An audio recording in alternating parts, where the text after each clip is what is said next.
Oke, baik.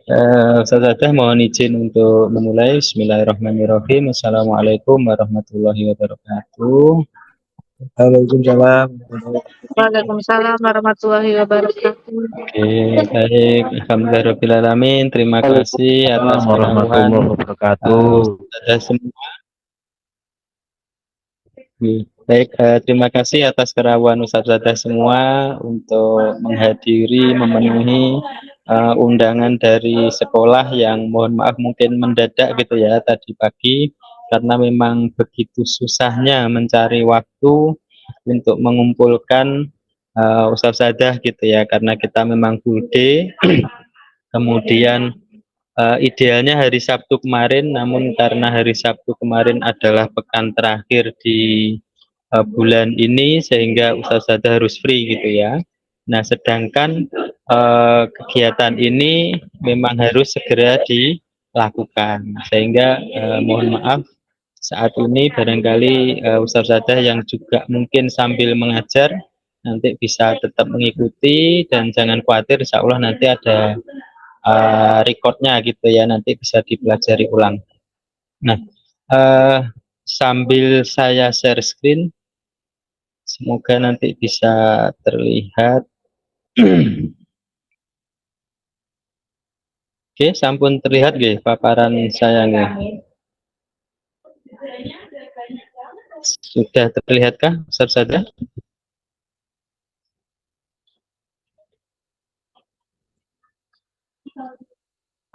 Sampun nggih. Oke. Oke. Baik. Oke, baik. Terima kasih. Mohon izin untuk memulai. Jadi kegiatan ini judulnya adalah menyebarkan pemahaman dan penerapan disiplin positif. Sebenarnya ini jujur ya, ini adalah salah satu tugas dari pendidikan calon guru penggerak yang kebetulan alhamdulillah saya mencoba belajar kembali di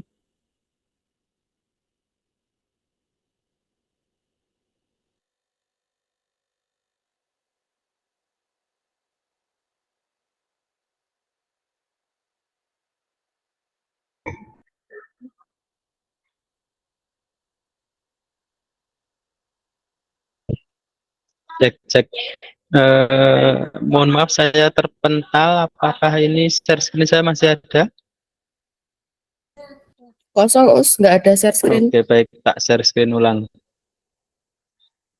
Nanti kalau terpental lagi mohon di WA nggih, di kontak di WA nggih, karena laptopnya sudah capek kayaknya.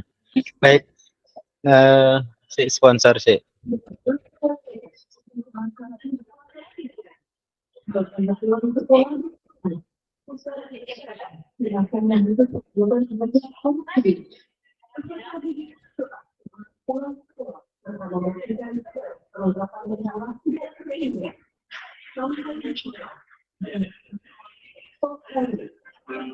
Oke, baik. Terima kasih. Mohon izin untuk melanjutkan. Jadi, paparan ini adalah tugas saya sebagai calon guru penggerak angkatan 11 yang nanti semoga rekan-rekan Ustazah semua juga nanti setelah ini bisa mencoba mengikuti, karena insya Allah ilmunya sangat luar biasa dan memang penting untuk kita pelajari dan terapkan dalam rangka memberikan layanan pendidikan yang terbaik untuk anak didik kita.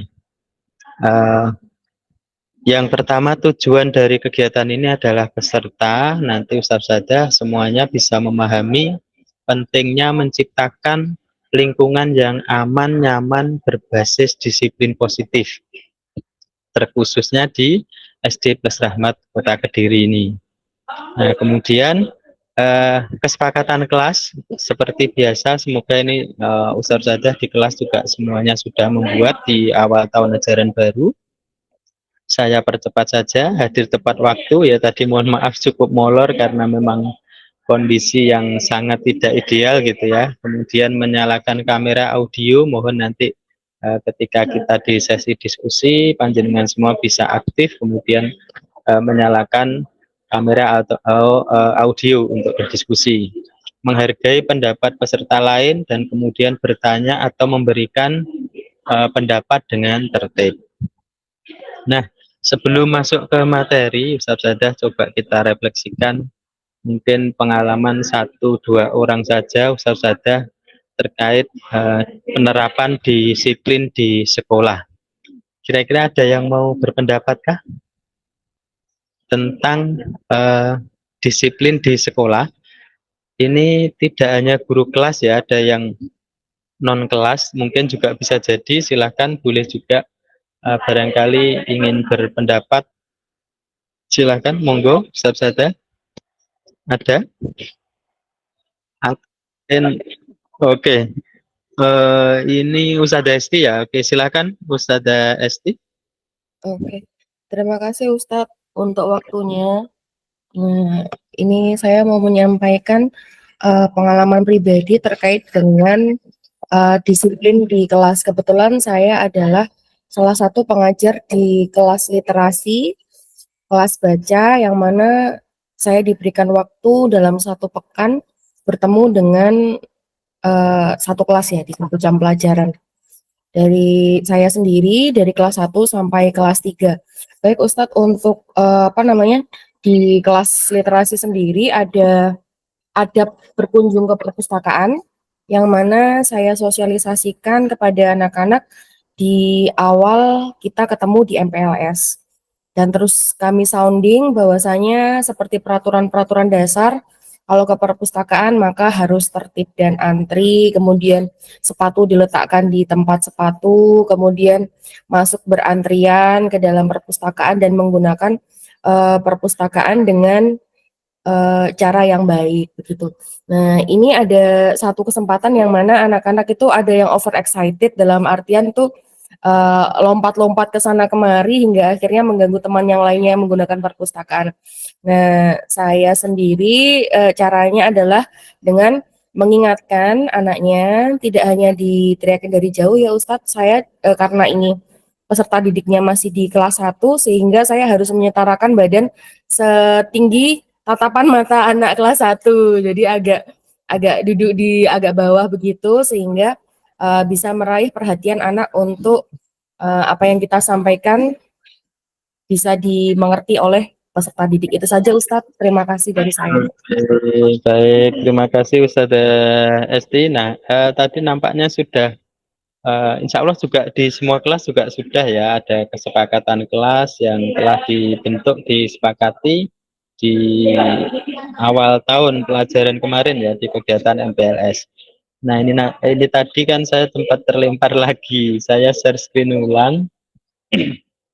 Nah, pertanyaan lanjutan tadi, kalau di tim Perpus sudah membuat seperti itu, kira-kira apakah ini tadi efektif Ustazah Esti sampai sejauh ini 1 bulan ini, apakah ada anak-anak yang kemudian tidak menyepakati atau melanggar tadi aturan yang telah ditetapkan?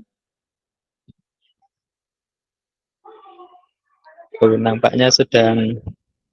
Halo, Ustazah Esti, atau mungkin ada rekan-rekan yang lain dulu yang mungkin mau mencoba berpendapat juga, yang dari guru kelas barangkali. Oh, alhamdulillah ini ada tim PJOK yang juga hadir ini. Oke, baik, sambil menunggu Ustazah Esti atau mungkin Ustadz Ananta yang bisa membantu sesama tim Perpus. Nah, kira-kira apakah tadi ketika sudah dibuat kesepakatan kelas, kemudian disosialisasikan di awal tahun pelajaran baru, apakah kemudian anak-anak bisa memenuhi itu? Kemudian apakah masih ada pelanggaran kira-kira? Oh, ini Ustazah Esti sudah kembali. Ada Us, kira-kira bagaimana Us? Pelanggaran, tentu saja kalau pelanggaran itu ada ya Ustadz, meskipun kita sudah mensosialisasikan di awal MPLS kadang di tahun ajaran baru. Kan namanya anak kadang hilang, kadang eling ya. Nah, yang seperti Agak itu. hilangnya ya. Iya, hilangnya. Oke, baik. Kita sounding sih Ustadz biasanya. Kita caranya treatmentnya adalah karena masih kelas 1 itu kita sampaikan secara lisan. Alhamdulillahnya masih agak segan dengan ustadz-ustadzahnya. Kalau kelas 2 kita sudah mulai menulis. Jadi kita dikte nih, ada di perpustakaan, kita diktekan nomor 1 bagaimana, nomor 2 bagaimana. Kemudian kita ada konsekuensinya. Konsekuensinya manakala hal tersebut dilanggar. Seperti Oke, baik. contohnya konsekuensi ringannya itu nanti kalau tidak tertib maka yang terkena imbas itu siapa yang tidak tertib harus melaksanakan kegiatan membersihkan perpustakaan, katakanlah ya seperti itu, hal ringan yang bertanggung jawab saja. Begitu, Ustaz. Terima kasih. Oke, baik. Kira-kira bagaimana perasaan Ustadz Desti ketika ada anak-anak yang melanggar tata tertib atau tadi kesepakatan kelas?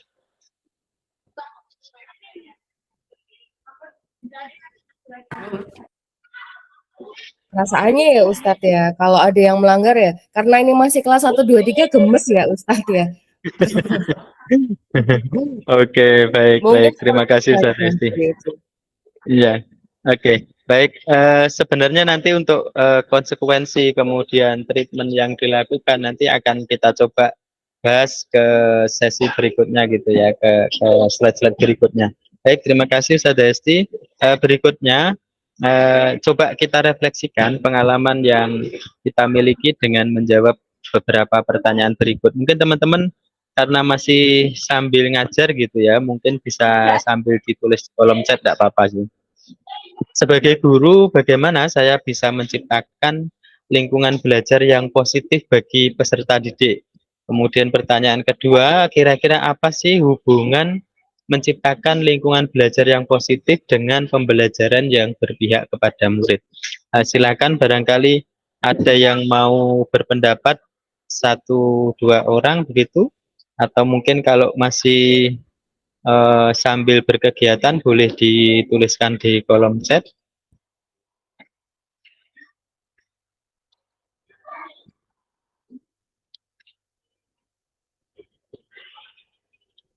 Monggo saja, boleh simple saja, tidak apa-apa.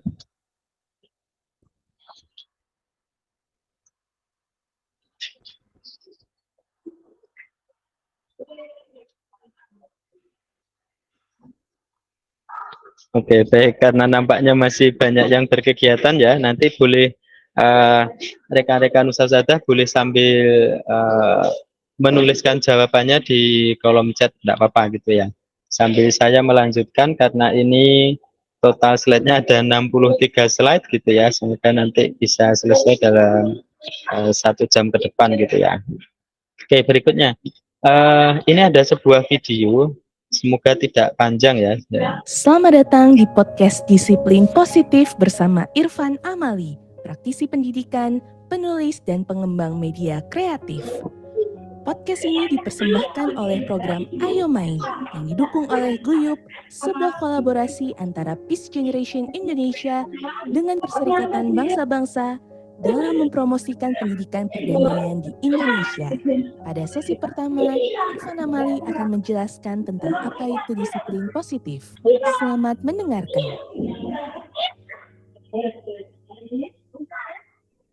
Saya pernah melihat 3 orang anak sekolah masih lengkap dengan seragamnya, naik motor boncengan bertiga tanpa helm.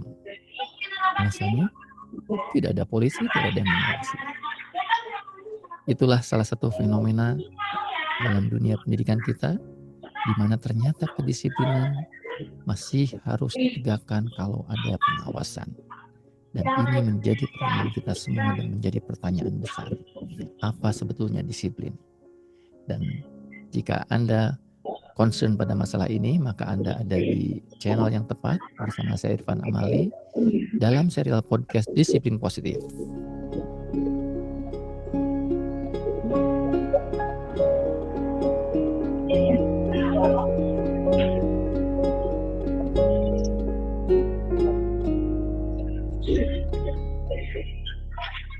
Assalamualaikum warahmatullahi wabarakatuh. Di sini Irfan Amali dalam serial podcast Disiplin Positif. Saya akan memulai dengan sebuah cerita dari tahun 60-an, yaitu seorang psikolog bernama Walter Mischel ketika membuat sebuah percobaan menarik. Profesor dari Stanford University ini meminta anak kecil untuk duduk di ruangan kelas sendiri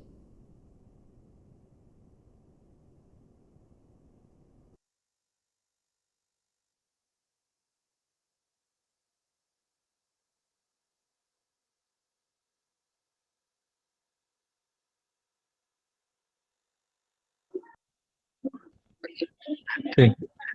Ngapunten saya terbentar lagi. Saya share screen ulang.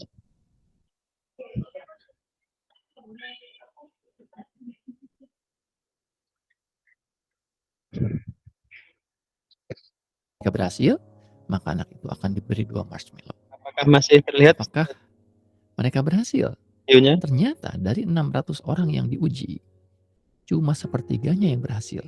Kebanyakan gagal di menit-menit pertama, dan ada beberapa yang mampu bertahan sampai menit-menit terakhir, tetapi akhirnya gagal juga. 30 tahun kemudian, pada tahun 90-an, anak-anak yang sama diteliti lagi. Baik, makasih Ditemukan Ustaz Fajar. ternyata ada korelasi menarik antara kemampuan menahan diri saat tes waktu dulu dengan kesuksesan mereka di masa dewasa. Orang-orang yang berhasil menahan godaan marshmallow ternyata memiliki kehidupan yang lebih baik. Sementara yang gagal, mereka cenderung mudah tergoda oleh godaan-godaan kehidupan. Godaan narkoba, seks bebas, kriminal. Sehingga mereka memiliki kehidupan yang relatif kacau dibanding dengan anak-anak yang mampu menahan diri. Dari penelitian ini, para ahli menyimpulkan sebuah kesimpulan yang sederhana. Ternyata kemampuan untuk menunda kesenangan atau to delay gratification adalah sebuah kunci kesuksesan yang tidak tergantikan. Dari 2 cerita yang saya sampaikan di awal tentang 3 orang anak yang naik motor tanpa helm dan tentang tes marshmallow, kita sudah bisa mendapatkan gambaran bahwa sebetulnya salah satu kunci sukses adalah disiplin. Dan disiplin seperti apa yang menjadikan sukses? Adalah disiplin ketika kita bisa disiplin walaupun tanpa ada pengawasan. Dan itulah yang menjadi inti pembahasan kita, yaitu disiplin positif. Yaitu disiplin bukan karena takut hukuman atau tergiur oleh iming-iming hadiah atau adanya pengawasan dari luar. Oleh karena itu, disiplin positif berbeda dengan disiplin biasa yang kita mungkin sudah kenal sejak dulu dalam sistem pendidikan dan pengasuhan selama ini. Inilah bedanya disiplin biasa dengan disiplin positif. Disiplin biasa itu dikendalikan oleh kontrol eksternal. Kita mau pakai helm kalau ada polisi. Tetapi disiplin positif adalah kesadaran internal. Kita memakai helm karena kita sadar bahwa menggunakan helm adalah melindungi diri kita. Kemudian yang kedua, disiplin positif itu, disiplin biasa itu dikendalikan oleh hukuman dan imbalan, reward dan punishment dan reward. Sementara disiplin positif itu dikendalikan oleh kesadaran internal tentang adanya konsekuensi logis dari setiap tindakan. Yang berikutnya, disiplin biasa fokus pada perilaku. Di sekolah kita mendisiplinkan anak dengan fokus agar anak-anak rapi, anak-anak taat, anak-anak berperilaku bagus. Tetapi kita tidak tahu sebetulnya di luar perilakunya berubah. Karena yang kita ubah hanya perilaku, padahal ada akar yang akan membuat perilaku itu berubah. Ketika akarnya diperbaiki, maka secara otomatis perilakunya pun berubah. Mau di sekolah atau di luar, perilaku tetap menjadi baik. Oleh karena itu, dalam disiplin positif bukan fokus pada perilaku, tetapi fokus pada akar pembentuk perilaku, yaitu keyakinan karakter. Kemudian disiplin biasa, peraturan dibuat oleh yang berkuasa, yang punya otoritas. Sementara dalam disiplin positif, peraturan dibuat bersama sehingga anak-anak memiliki ownership, kepemilikan terhadap peraturan. Ketika mereka melanggar peraturan, mereka tidak sedang melanggar peraturan yang dibuat oleh orang lain, tetapi sedang melanggar pada komitmen diri sendiri. Kemudian disiplin biasa juga ketaatan jangka pendek. Ketika mereka keluar dari sekolah, mereka kembali menjadi anak yang tidak disiplin. Sementara dalam disiplin positif, kesadaran jangka panjang yang ditumbuhkan di sekolah adalah menumbuhkan bibit-bibit kedisiplinan yang nanti akan tumbuh menjadi pohon yang besar yang kuat. Kemudian dalam disiplin biasa pun, perilaku tidak disiplin dianggap sebagai ancaman yang mengganggu. Sementara dalam disiplin positif, perilaku yang dianggap tidak disiplin itu adalah kesempatan untuk mengajarkan karakter. Dan dalam disiplin biasa, guru adalah sebagai polisi atau hakim yang menghukum dan menghukumi. Tetapi Dalam disiplin positif, pendidik adalah detektif yang terus berusaha memahami akar masalah dan mencoba memperbaiki dan memberi solusi pada akar tersebut. Nah, itulah perbedaan. Oke, baik. Ustaz Sada, tadi kalau panjenengan menyimak podcast tadi, tentu sudah bisa merasakan ya. Jadi ngeri sekali ya ternyata, dan betapa pentingnya disiplin positif ini untuk kemudian kita terapkan di dalam dunia pendidikan. Nah, coba sih, semoga setelah ini teman-teman bisa berpendapat. Nah, berikutnya kira-kira dari podcast tadi, semoga tadi benar-benar menyimak gitu ya, meskipun sambil dengan aktivitas yang lain, termasuk mungkin jamnya memulangkan siswa ya untuk kelas bawah. Nah, kira-kira apakah ada pengetahuan atau pengalaman atau insight baru setelah tadi rekan-rekan Ustaz Sada menyimak podcast yang sebenarnya belum selesai ya, tadi harus saya cut sebentar karena waktunya sangat terbatas. Kemudian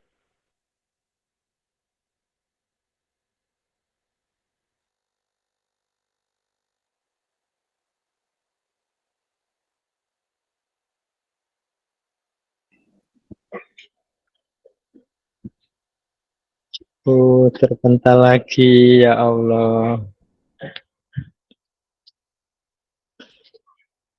Oke, baik Ustaz Sada. Eh, Barangkali ada yang mau berpendapat kira-kira dari podcast yang kami putarkan tadi. Singkat saja, apakah ada insight baru kira-kira dari Ustaz Sada?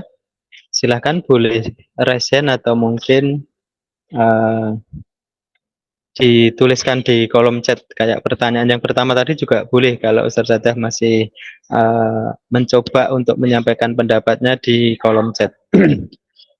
Monggo Ustaz Sada. Barangkali ternyata dari tadi kemudian akan ketemu pengalaman baru gitu ya. Misalkan, ternyata beda ya disiplin yang kita terapkan, termasuk yang tadi di awal diceritakan Ustadz Hesti gitu ya, dengan yang disiplin positif yang dimaksud gitu ya. Monggo Ustadz Zadar, barangkali ada yang mau berpendapat. Ada? Waduh, ini kusuk semua ini ya, kayaknya masih sampai di kelas ya. Ada Ustaz Sada atau dicoba silahkan dituliskan di kolom chat, tidak apa-apa.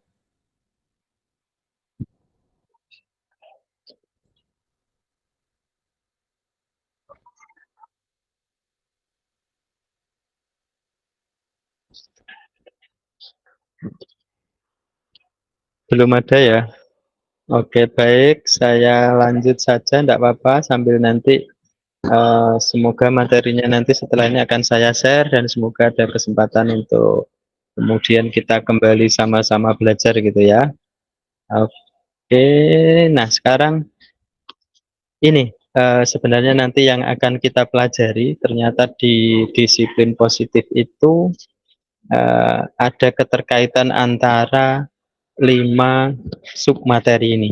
Ya, jadi di disiplin positif itu kita akan coba nanti belajar apa sih sebenarnya konsep dasar disiplin positif. Meskipun tadi di podcast itu sebenarnya ilustrasinya sudah sangat jelas gitu ya sebagai pembuka awal persepsi kita tentang sesuatu yang sangat simpel ya, pemakaian helm gitu ya. Kalau disiplin positif tadi,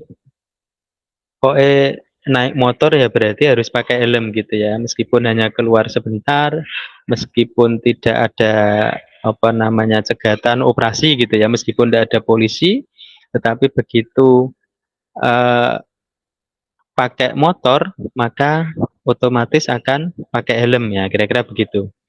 Nah, kemudian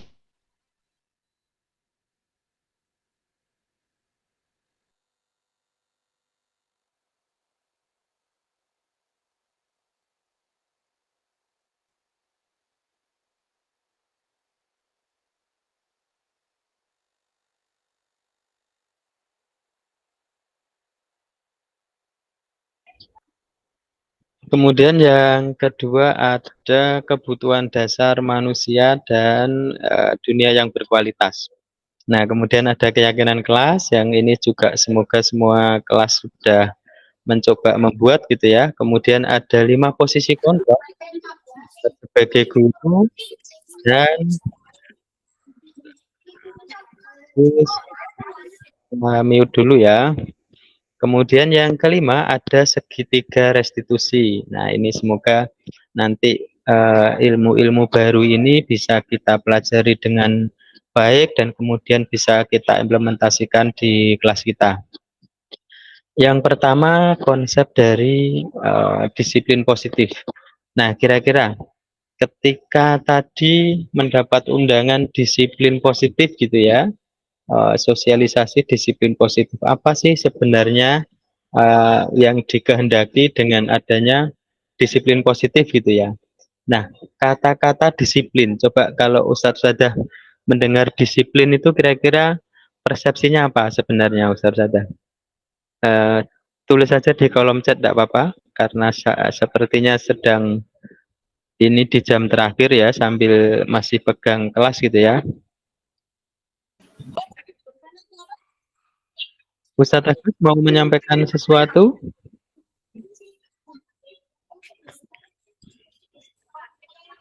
Halo? Oh, oke, masih di kelas ya Ustadz Agus ya. Baik, mohon izin saya mute dulu. Nah, bedanya kalau mungkin ini ya, sekarang kita ke konsep disiplin. Nah, segala sesuatu yang dilakukan seseorang, eh, disiplin, oke. Disiplin adalah tentang tata tertib ketaatan gitu ya. Begitu dengar kata disiplin berarti tentang tata tertib ketaatan kepatuhan terhadap peraturan gitu ya. Oke, baik, terima kasih. Ini Ustazah Esti atau Ustadz Ananta gitu ya. Jadi konsep disiplin itu adalah segala sesuatu yang dilakukan seseorang pada orang lain untuk mendapatkan kepatuhan ya. Tadi masuk ya clue-nya ya, berarti tentang kepatuhan. Nah, masalahnya seperti yang diceritakan di awal Sadesti tadi, ternyata begitu sudah disepakati peraturan tata tertib, ternyata masih juga ada yang melanggar. Nah, supaya tidak ada yang melanggar, apakah juga tadi disampaikan ya, seingat saya tadi ada konsekuensinya gitu ya. Artinya ada semacam punishment gitu ya, ada punishment atau ada hukuman. Oke, Ustazah Habibah, terima kasih Ustazah Habibah. Disiplin, sikap taat, patuh terhadap tanggung jawabnya. Nah, kembali ke sini, disiplin itu apakah hanya bisa dicapai dengan hukuman? Mungkin saat ini saya yakin Ustazah beranggapan itu betul gitu ya. Terutama yang belum ikut guru penggerak gitu ya, belum pendidikan guru penggerak. Termasuk saya ketika awal menerima ini, saya jawabnya iya gitu ya. Nah, jawabnya iya. Nah, ternyata itu tidak. Ya, jadi kalau kita perhatikan tabel ini gitu ya, ada stimulus respon dan teori kontrol yang nanti berkaitan dengan yang akan kita bahas. Wah, ini terlalu kecil ya, semoga tetap terlihat di device-nya Ustaz Sadah gitu ya. Kalau stimulus respon itu realitas atau kebutuhan sama. Nah, kalau kontrol itu kalau panjenengan cek di sini berdasarkan kebutuhan yang berbeda. Kemudian yang respon melihat hal yang sama.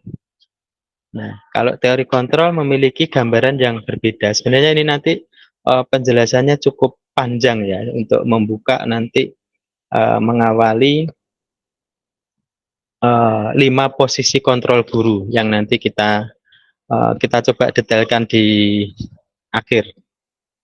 Nah, Ustazah, ini yang dimaksud dengan disiplin positif yaitu memampukan peserta didik untuk memahami dan mengontrol setiap perilaku atau tindakan yang dilakukan agar senantiasa dengan penuh kesadaran dan tanggung jawab. Nah, ini clue-nya di sini. Ya, memampukan, memahami tindakannya itu berdasarkan kesadaran dan tanggung jawab sebagai bentuk menghormati diri sendiri dan orang lain. Nah, clue-nya di sini sebenarnya. Kalau yang disiplin saja itu bisa jadi tadi kalau di podcast itu clue-nya kalau disiplin itu ada motivasinya eksternal. Dia akan pakai helm kalau ada polisi misalkan. Dia akan pakai helm kalau naik motornya itu mungkin lintas kota begitu. Nah, tapi beda ketika disiplin positif, maka kemanapun dia akan pergi kalau pakai motor pasti otomatis akan pakai helm. Nah, kira-kira begitu berdasarkan kesadaran dan tanggung jawab si siswa atau peserta didik kita. Nah, sebagai pendidik tujuan kita adalah menciptakan anak-anak yang memiliki disiplin diri sehingga mereka bisa berperilaku dengan mengacu pada nilai-nilai kebajikan universal dan memiliki motivasi intrinsik. Jadi motivasinya dari dalam dirinya berdasarkan kesadaran siswa itu sendiri. Nah, kemudian apakah hubungan disiplin positif dengan pelaksanaan yang berpihak pada murid? Ini pertanyaan yang kedua tadi ya, teman-teman belum sempat ada yang menjawab gitu ya, tidak apa-apa karena memang kondisinya, maka ini saya percepat saja. Kita coba di sini Ustaz Sada. Nah, seperti yang kita ketahui saat ini tujuan pendidikan di Indonesia itu pengen mencapai siswa yang memiliki karakter profil pelajar Pancasila, yang itu ada 6 dimensi ini. Nah, itu dicapai dengan sekolah yang aman, nyaman, dan menyenangkan. Nah, kemudian bagaimana untuk menciptakan sekolah yang aman, nyaman, dan menyenangkan? Yaitu dengan penerapan disiplin positif. Nah, kira-kira alurnya begitu. Gambaran simpelnya seperti itu. Alur berpikirnya yang simpel begitu. Nah, kemudian apa saja yang Ustaz sudah ketahui tentang kebajikan universal? Nah, ini sepertinya juga, atau mungkin ada yang mau berpendapat, Ustaz sudah pernah dengar belum? Apa sih kebajikan universal itu gitu ya? Ada? Atau oke, kita skip aja ya, kita percepat ya. Jadi coba panjenengan lihat. Sebenarnya ini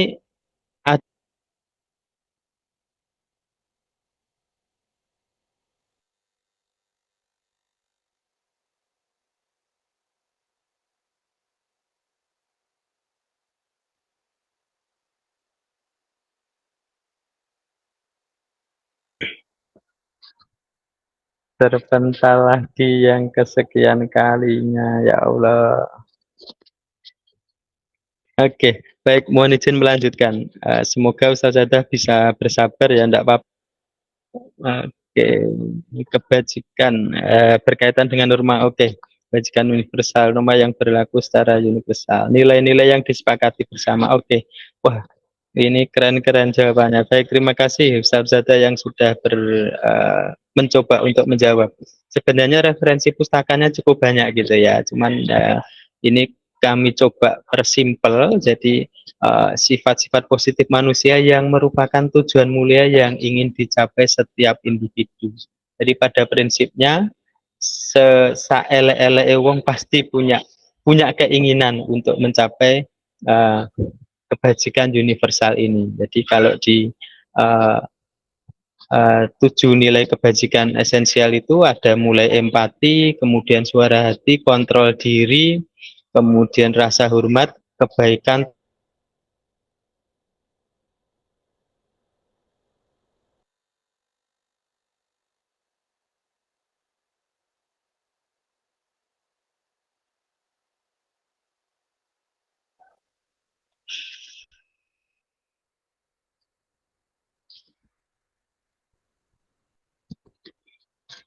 Cek.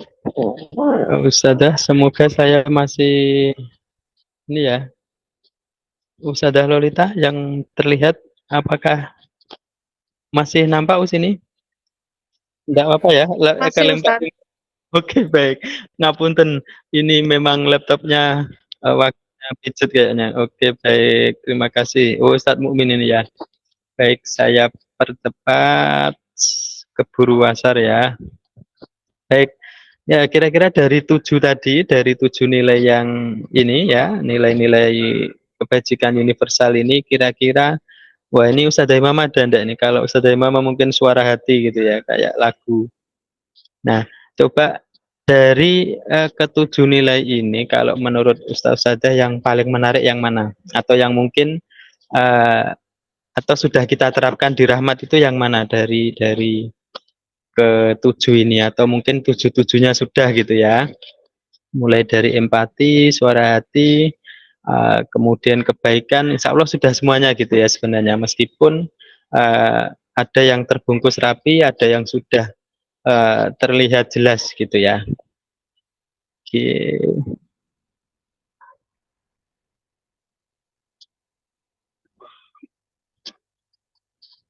Nah, kira-kira ini yang agak susah ya. Bagaimana supaya nilai-nilai tadi kemudian bisa dipahami dan diterapkan oleh peserta didik dalam kehidupan sehari-hari. Nah, apalagi untuk adik-adik yang kelas 1 ya, kelas bawah, kelas 1 sampai kelas 3 gitu ya. Apakah itu bisa? Ternyata bisa. Bahkan kalau di teman-teman guru penggerak kemarin, kebetulan kami satu kelas dengan yang jenjang PG, yaitu di TK gitu ya, jenjang TK, itu ternyata bisa, ya, bisa menerapkan ini. Nah, ini dengan keteladanan. Nah, ini terima kasih Ustazah Lucy. Ternyata anak-anak playgroup pun bisa, anak-anak TK playgroup itu ketika kemudian diajak untuk merumuskan yang nilai 7 tadi, kemudian digambarkan dalam sebuah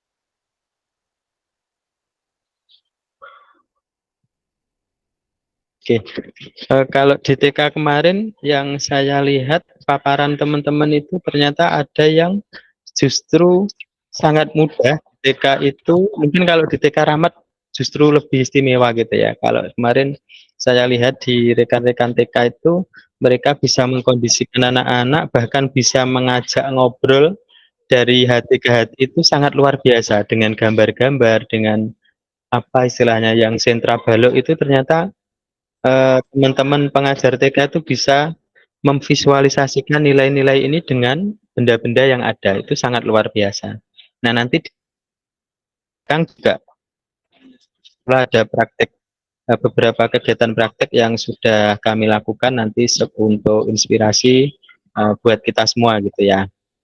Baik, mohon izin melanjutkan. Nah, kemudian kita akan belajar tentang teori motivasi, hukuman dan restitusi. Nah, ada 3 motivasi itu. Yang pertama untuk menghindari ketidaknyamanan atau menghindari hukuman. Yang kedua, biasanya untuk mendapatkan imbalan atau penghargaan. Nah, yang ketiga, untuk menjadi orang yang mereka inginkan dan menghargai diri sendiri dengan nilai-nilai yang mereka percayai. Nah, dari ketiga ini, poin yang ketiga inilah yang kemudian menjadi dasar dari disiplin positif, yaitu motivasi yang itu datangnya dari dalam diri masing-masing, yang tentu ini akan berjangka panjang, tidak dipengaruhi oleh hukuman ataupun hadiah. Nah, jadi wis pokok ikhlas lillahi ta'ala gitu ya, katakanlah seperti itu. Jadi mau dilihat orang, mau tidak dilihat orang, maka ya sudah jalan saja gitu ya. Bismillah ikhlas lillahi ta'ala. Kira-kira begitu kalau dalam konsep Islam gitu ya. Nah, dari ketiga motivasi tadi, manakah yang paling banyak mendasari perilaku murid kita di sekolah ini? Nah, ini sangat random gitu ya pertanyaannya. Mungkin tentu jawaban Ustazah akan berbeda-beda gitu ya. Atau silakan boleh dituliskan di kolom chat, tidak apa-apa gitu ya, biar rame gitu ya. Dari ketiga ini, apakah ke 1, kedua atau ketiga gitu ya? Karena bisa jadi random ya, misalkan mohon maaf sebut nama gitu ya, misalkan si si A gitu aja, si A melakukan dia piket menyapu gitu ya, itu supaya tidak dihukum oleh Ustaz John misalkan begitu, supaya tidak kena PK misalkan seperti itu. Nah mungkin bisa jadi juga eh, si Fulan rajin sekali membantu, nilainya gitu, tentu akan beda-beda. Nah ada juga siswa kita yang mungkin karena benar-benar sadar, sudah terbiasa, terbentuk, terpola, juga demikian, suka membantu orang tuanya dan seterusnya. Tentu ini akan beda-beda. Nah, kalau jenengan bersani mungkin dalam tabel ini supaya lebih mudah gitu ya. Kalau di hukuman ini korban mendapatkan keadilan misalkan. Kalau di disiplin konsekuensi korban bisa diabaikan. Korban bisa mendapatkan ganti dan seterusnya. Nah, nanti mana yang terbaik? Nanti kita akan coba. Semoga ini Ustaz Sada sudah bisa ini ya, bisa atau mungkin sudah pernah dengar restitusi. Restitusi itu apa gitu ya? Nanti kita coba. Hukuman atau konsekuensi? Coba jenengan cek yang nomor 1. Mengganti penghapus teman yang dihilangkan. Itu kira-kira hukuman atau konsekuensi gitu ya? Napa Ustaz Sada kalau nomor 1? Nomor 2. Konsekuensi ya, karena memang menghilangkan ya berarti diganti dan seterusnya gitu ya. Terus nomor 2, berdiri di tengah lapangan upacara karena datang terlambat ke sekolah. Hukuman gitu ya. Nomor 3, merapikan sapu dan alat bel yang jatuh karena tersenggol saat berlari di jam istirahat. Konsekuensi. Oke, insya Allah sudah sangat ini ya, kalau ini masih muda ya. Nah, kemudian penghargaan bisa jadi bentuk lain dari hukuman. Nah, ini gak ini ya, tidak terlihat gitu ya, tersamarkan. Jadi efeknya untuk jangka pendek. Ya. Penghargaan tapi dalam bentuk hukuman. Kemudian bagaimana sebaiknya reaksi kita apabila murid melakukan kesalahan. Nah, ini yang tadi di awal ya. Sebenarnya ini sangat krusial karena kita sehari-hari pasti menghadapi hal yang demikian gitu ya. Makanya ini sejak awal kami sampaikan bahwa materi ini ternyata sangat penting untuk kita sebagai guru benar-benar mempelajari secara detail gitu ya, supaya nanti kemudian bisa menerapkan dalam kegiatan pembelajaran sehari-hari. Coba kita lihat perbedaannya. Misal ada kasus seorang siswa sering tidak mengerjakan PR. Nah, bisa jadi kalau gurunya seperti saya gitu ya, dulu ya, itu menghukum siswa tersebut. Kalau saya biasanya anaknya di depan gitu ya, di depan, disuruh ke depan, tangannya diangkat membentuk huruf V gitu ya, sambil istighfar gitu. Nah, kemudian yang kedua, guru marah sehingga murid takut. Nah, kalau konsekuensi, guru memberikan konsekuensi untuk mengerjakan PR-nya saat istirahat atau dikerjakan sebanyak 3 kali lipat. Nah, mungkin juga ada di antara kita yang mengambil langkah seperti ini. Nah, beda lagi dengan restitusi. Guru menanyakan keyakinan kelas atau dirinya dan membantu siswa menyelesaikan masalahnya.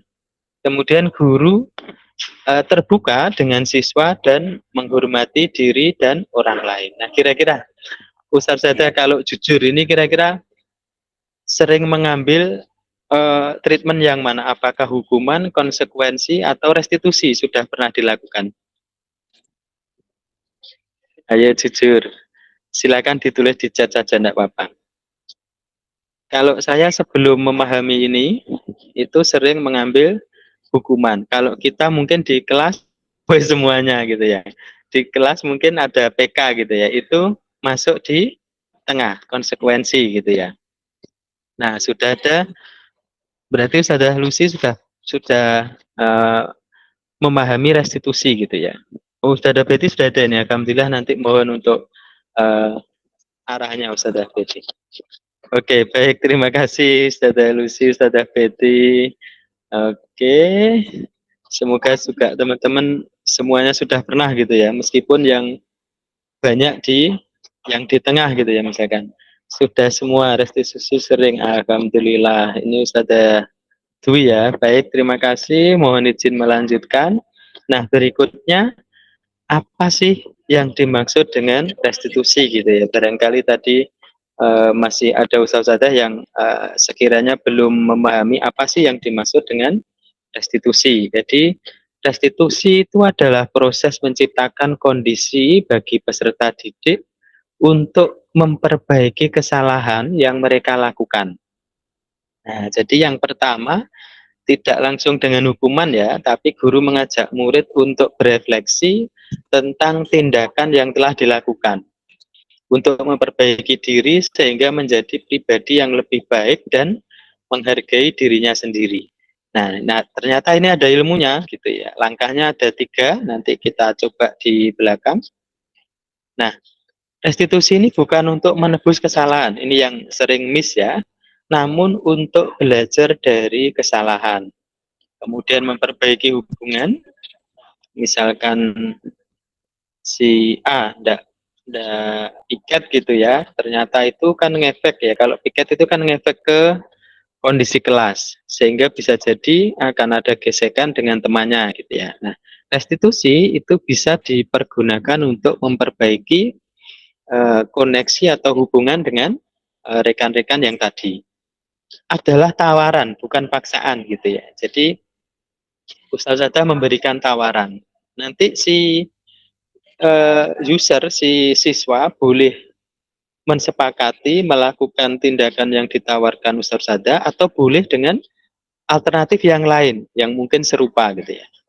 Kemudian menuntun anak untuk melihat ke dalam diri, mencari kebutuhan dasar yang mendasari tindakan. Misalkan telat itu ya digali dulu, kenapa sih kok telat gitu ya. Kok terus telatnya bedino pisan gitu ya. Kira-kira seperti apa, jadi digali dulu. Begitu seterusnya sampai yang paling bawah, mengembalikan murid yang berbuat salah pada kelompoknya. Artinya guru kemudian mampu menemukan bersama siswa ya alternatif solusi yang terbaik sehingga siswa tadi bisa kembali ke kelompok itu dengan tidak minder istilahnya ya, menjadi pede kembali gitu ya. Berikutnya, nah ini kebutuhan dasar manusia, ini saya percepat. Nah, yang paling pertama kebutuhan dasar manusia itu adalah bertahan hidup.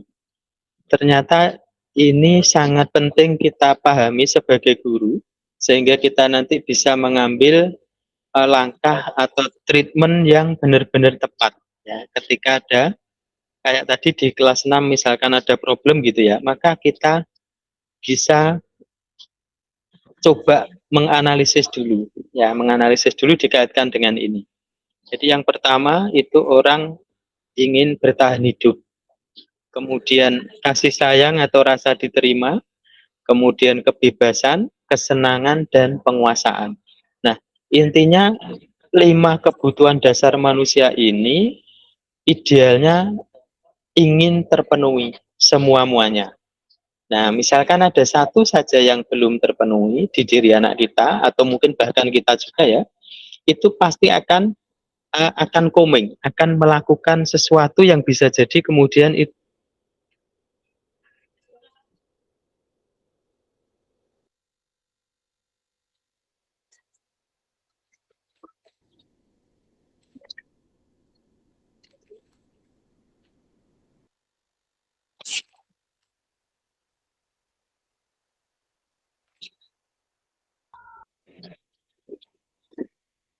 Oke, ngapunten terlempar lagi, saya lanjutkan, ya Allah. Oke. Nah, kemudian kenapa kok kita sebagai guru perlu memahami kebutuhan dasar murid ini? Kira-kira kenapa? Ya tentunya pasti untuk supaya kemudian kita bisa melayani atau kemudian kita bisa tahu latar belakang atau dasar murid ketika misalkan melakukan kesalahan gitu ya. Ini saya skip saja supaya cepat.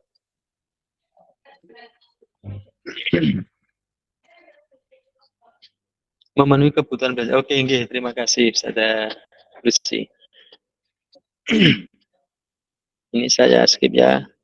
Oke, nah ini yang penting berikutnya.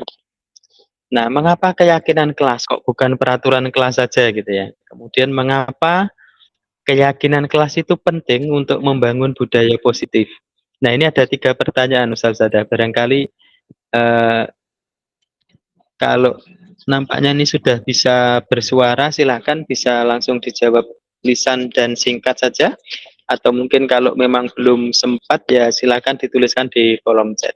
Jadi ada keyakinan kelas, kemudian ada peraturan kelas. Mengapa kok perlu ada keyakinan kelas gitu ya? Meskipun tadi sebenarnya ilustrasinya sudah sangat gamblang di podcast tadi ya, sudah sangat gamblang dijelaskan. Kenapa kok memilih yang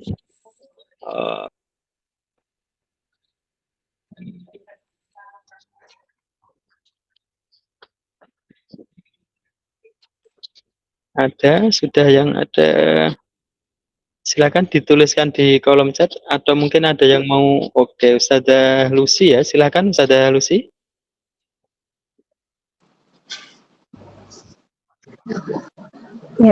Ya, terima kasih Ustaz John. Tadi Oke, pertanyaannya mengapa harus keyakinan kelas ya untuk Ya. mengarahkan murid pada disiplin positif. Kalau menurut saya karena keyakinan kelas itu lebih mengarah pada komitmen kelas, komitmen dan kesepakatan bersama yang mengarah pada kesadaran dan tanggung jawab murid. Jadi bukan didasarkan pada keterpaksaan, sehingga nanti akan mengalir dan kemudian kalau kita bisa memberikan konsisten, perlakuan yang konsisten dan terus-menerus, insya Allah itu akan menjadi pembiasaan baik yang teratur yang menuju pada disiplin positif, seperti itu. Oke, baik, terima kasih Ustazah Lucy. Wah, ini sudah sangat komplit ya. Sama seperti yang disampaikan di podcast tadi, yang disampaikan Ustazah Lucy, intinya kalau keyakinan kelas ini didasarkan pada motivasi intrinsik gitu ya. Kalau peraturan kelas tadi kan peraturan yang dibuat oleh pihak sekolah misalkan, atau peraturan yang dibuat oleh guru kelas, wali kelas misalkan. Beda dengan keyakinan kelas, yang itu adalah kesepakatan kelas yang kemudian dibuat, di-create oleh warga kelas. Nah, sehingga semuanya merasa bahwa itu memang harus dilakukan atau disepakati atau ditaati. Oke, baik, terima kasih Ustazah Lucy. Cukup satu saja ya karena keterbatasan waktu. Nah, coba ini supaya lebih mantap gitu ya pemahamannya antara peraturan dan nanti keyakinan kelas yang dituju. Kalau panjenengan pirsani coba. Ini ada sebuah peraturan, dilarang membuang sampah sembarangan. Nah, sebenarnya nilai kebajikan yang dituju itu apa kira-kira Ustazah? Kalau nomor 1 ini, dilarang membuang sampah sembarangan. Berarti kebersihan gitu ya. Misalkan nilai kebajikannya kebersihan dan seterusnya. Nah, saya percepat ini ya. Oke. Jadi alurnya begini tadi sebenarnya. Kalau peraturan itu kan bunyinya begini ya. Dan itu biasanya ditentukan dari pihak sekolah atau tim manajemen gitu ya. Nah, kemudian nilai kebajikan yang dituju itu kebersihan. Nah, nanti kemudian dirumuskan kembali kesepakatan kelas dengan narasi yang berbeda. Nah, seperti itu. Yang itu di-create, disepakati oleh warga kelas. Begitu pula sampai ke bawah nanti. Gitu nggih. Misalkan dilarang merokok, berarti nilai kebajikannya kesehatan. Begitu seterusnya. Oke. Kemudian bagaimana menyusun nilai-nilai kebajikan yang ada di sekolah. Kalau kita enak ya, alhamdulillahnya sudah ada tim manajemen mutu gitu ya, tinggal kita menerima turunannya, kemudian di semua instrumen sudah ada, tinggal kita sebagai pelaksana gitu ya. Tapi secara keilmuan ada tahapan-tahapan, misalkan lihat daftar nilai kebajikan yang ada, kemudian yang mau diambil sekolah itu fokusnya yang mana gitu ya. Kalau di manajemen kemarin misalkan ada 7 manajemen gitu ya, manajemen mutu yang diambil, kemudian itu diturunkan sampai indikator-indikatornya dengan detail gitu ya. Sampai kemudian ketika sudah maka disosialisasikan ke warga sekolah. Kalau kita kebetulan enak ya ada manajemen mutu. Setelah sekolah memiliki nilai kebajikan utama yang diyakini, maka bagaimana sekolah membuat keyakinan kelas? Nah, ini kemudian diturunkan di sini. Nah, kalau keyakinan kelas, meskipun ini sudah ya, tidak apa-apa, semoga Ustazah bisa menambah, menguatkan keilmuannya gitu ya. Keyakinan kelas lebih abstrak dari peraturan gitu ya. Dapat berupa pernyataan-pernyataan yang itu universal, senantiasa dalam bentuk positif, tidak terlalu banyak agar mudah diingat dan dipahami, kemudian sebaiknya sesuatu yang diterapkan di lingkungan tersebut.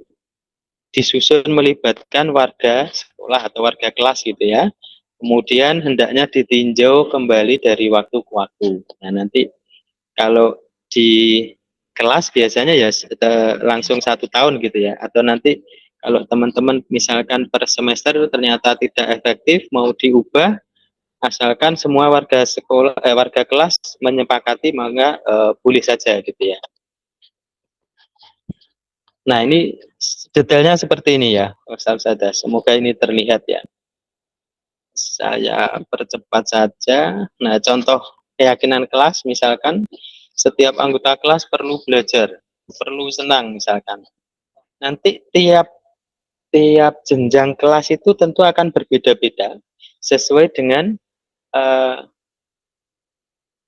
kompleksitas dari kondisi kelas masing-masing gitu ya. Bahkan kalau di kelas 6 saja dengan 5 rombel tentu bisa jadi berbeda-beda. Meskipun manajemen mutunya sama gitu ya, tetapi bisa diturunkan menjadi keyakinan kelas yang berbeda-beda. Kalau di ini salah satu praktik yang kemarin kami coba lakukan di kelas 6A, kurang lebih seperti ini ya, dari tentu ada paparan dulu tentang apa itu keyakinan kelas, kemudian kenapa sih kok harus membuat keyakinan kelas gitu ya, kok tidak dari sekolah saja cukup gitu ya. Kemudian ada diskusi, siswa boleh mengusulkan apa-apa yang dibutuhkan. Tetapi kalau saya kemarin memang sengaja di awal sudah dipagari gitu ya, supaya tidak terlalu melebar. Nah, dari sini kemudian seperti biasa ya kita fasilitasi dengan sticky notes, kemudian anak-anak dari banyak alternatif keyakinan kelas dari 29 tadi, ide anak-anak itu kemudian disepakati keyakinan kelas yang mana. Nah, ini ada begitu sudah di doc istilahnya ya, sudah disepakati maka disimpulkan. Kalau tidak salah ini ada 7 keyakinan kelas yang untuk di kelas 6A gitu ya. Kemudian ini dibuat poster kemudian ditempel di ruang kelas sehingga anak-anak setiap hari bisa membaca dan mencoba untuk bismillah memenuhi itu, kira-kira begitu. Nah, ini yang tidak kalah pentingnya, ada 5 posisi kontrol. Ini juga menurut saya ilmu yang baru gitu ya. Kalau ada studi kasus begini, Arfi, ini apa ini ya? Oke, Arfi sering sekali bertengkar dengan temannya. Ia tidak jarang menggunakan kata-kata kasar saat di kelas sehingga teman-temannya merasa terganggu. Nah, kira-kira di sekolah kita atau di kelas kita itu ada enggak yang seperti ini, Ustaz Sadah? Nah, kalau ada misalkan ada yang seperti ini, panjenengan sebagai guru kelas atau wali kelas itu apa yang dilakukan? Ada yang mau berpendapat atau ditulis di kolom chat? Atau enggak ada Ustaz, muridku insya Allah apik-apik kabeh gitu ya, tidak ada yang pernah bertengkar, tidak ada yang pernah membuli temannya gitu ya. Ada Ustazah yang mau bercerita atau dituliskan di kolom chat?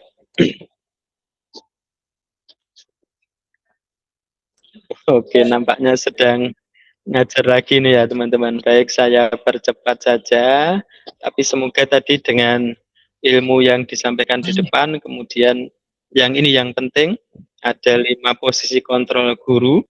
Nah, ternyata itu kita ada di 5 posisi kontrol.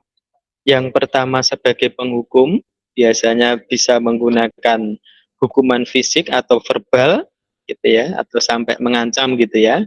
Biasanya kalau kita sudah terlanjur emosi, apalagi kalau di masjid ya, sedang sholat zuhur ya, tadi saya ingat sekali, wah Ustadz Suryana yang begitu sabar bisa muntab gitu ya kalau di masjid ya, karena anak-anak yang begitu luar biasa.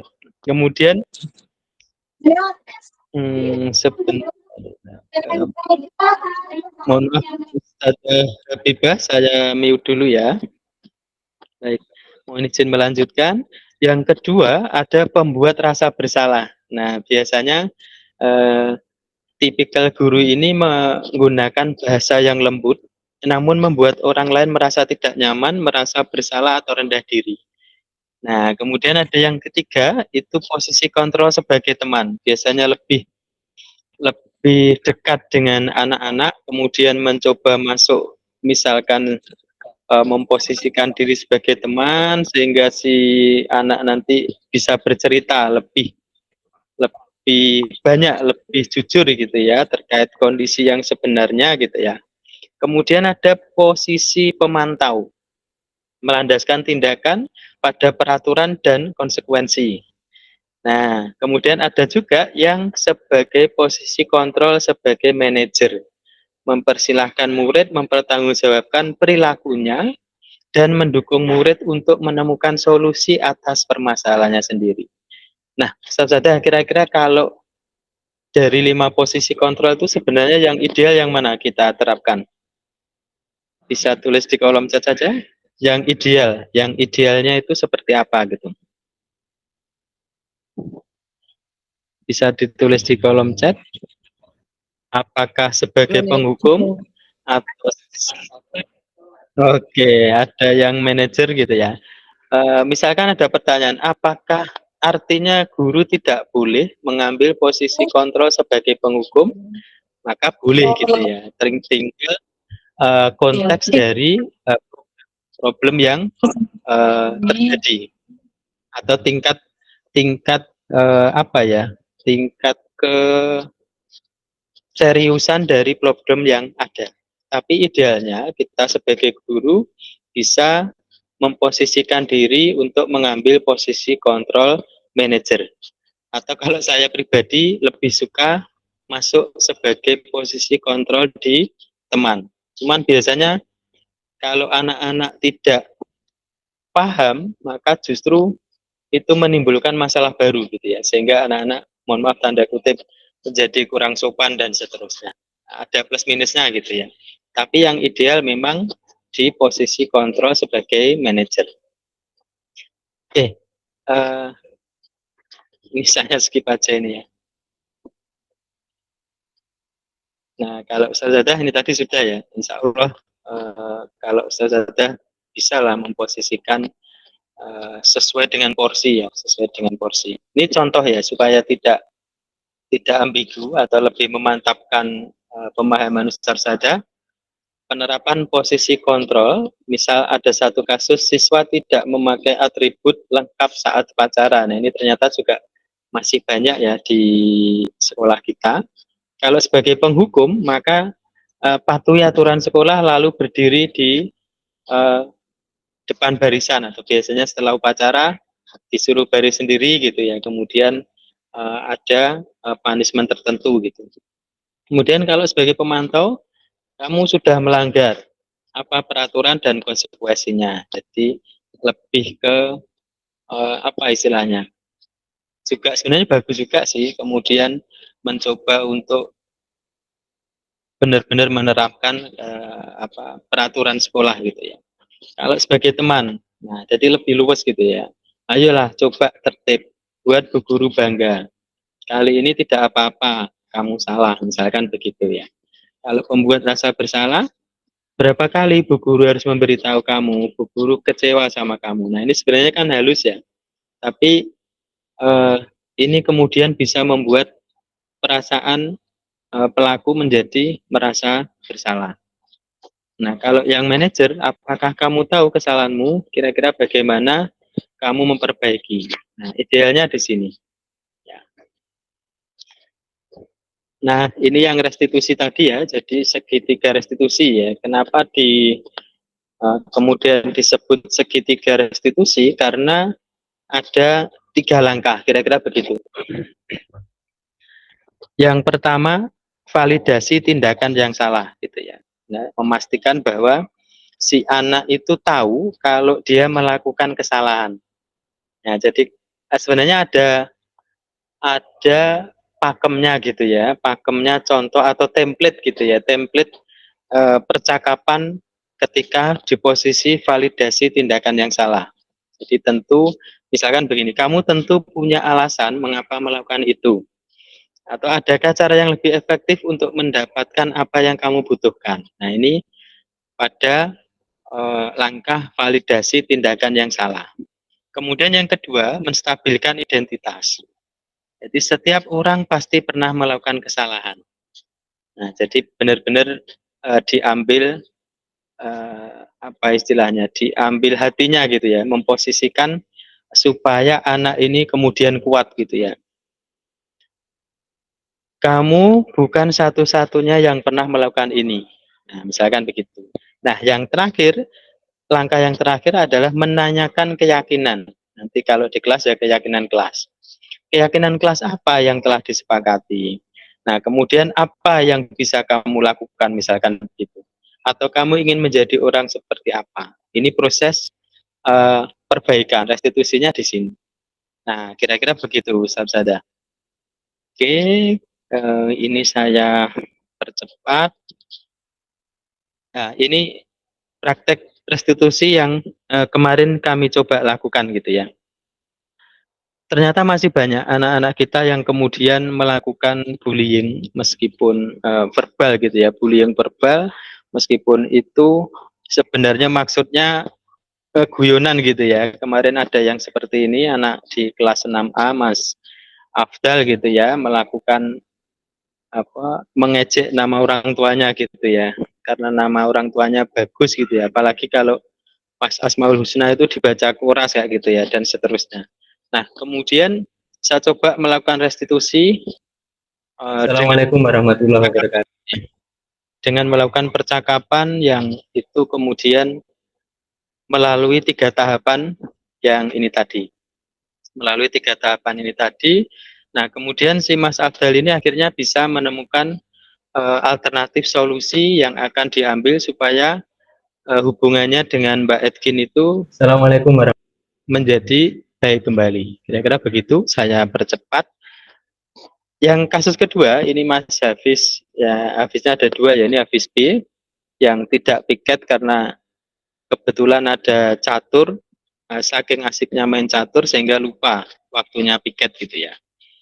Nah ini juga kemudian saya coba lakukan praktek restitusi dengan 3 langkah tadi, kemudian akhirnya bisa kembali Mas Hafiz ke teman-temannya dan tidak apa istilahnya, tidak sampai dibully di ini kan teman-temannya gitu ya.